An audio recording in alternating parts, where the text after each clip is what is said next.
Well, I made wine as a kid at home, and I'd always wanted to work on a professional vineyard and be involved in wine professionally. And it was the first thing I was good at. I've got a big nose, was very good at wine tasting, and it was the first thing I felt I had an affinity to. And that was it, that was my career sorted at the age of about 15.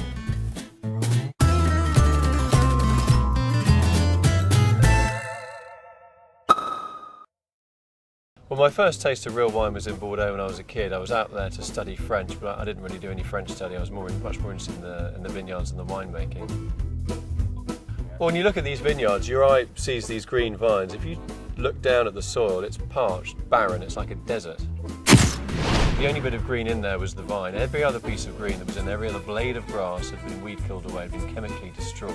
It's hard as rock. It's like your driveway. How can you make a good quality wine from a wine that's as hard as your driveway?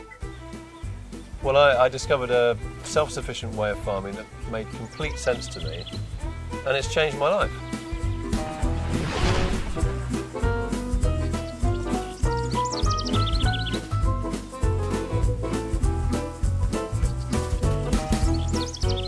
What is biodynamics? Biodynamics is all about self-sufficiency. It's about establishing what's called a farm organism, so that every crop you grow really has a sense of place. It really tastes as if it could only come from one particular part of the planet. And for wine, that's really important, because wines are supposed to have a taste of exactly where they come from.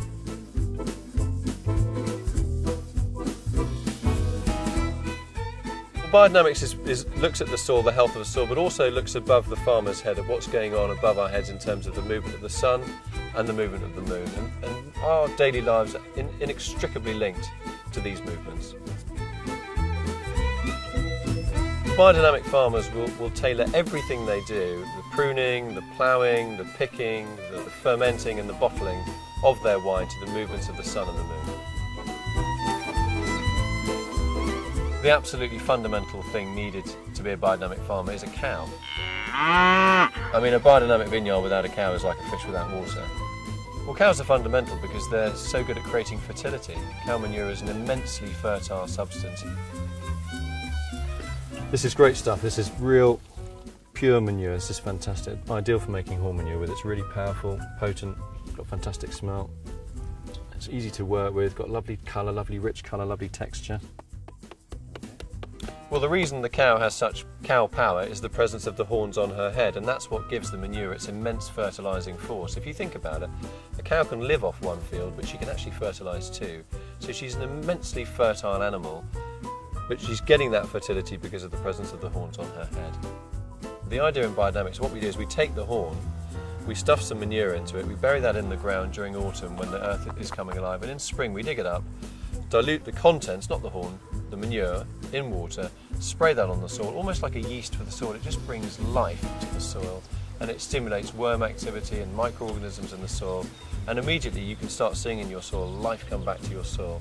And a vineyard without life is going to produce a wine that tastes dead. That's the key precept of biodynamics. If you're working with nature, you've got a chance of making a more natural, more original, more tasty wine.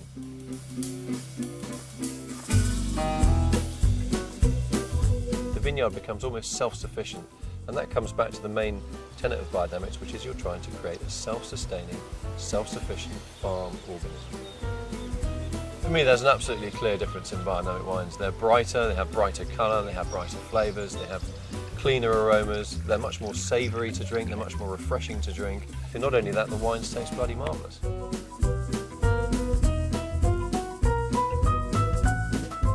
People think biodynamics is really labour intensive and really difficult and really tricky and really risky. It's not. It's common sense farming. If you want to hand on a vineyard that has a living soil to the next generation, you've got to start putting something back into the soil, and I think biodynamics is the best way of doing that.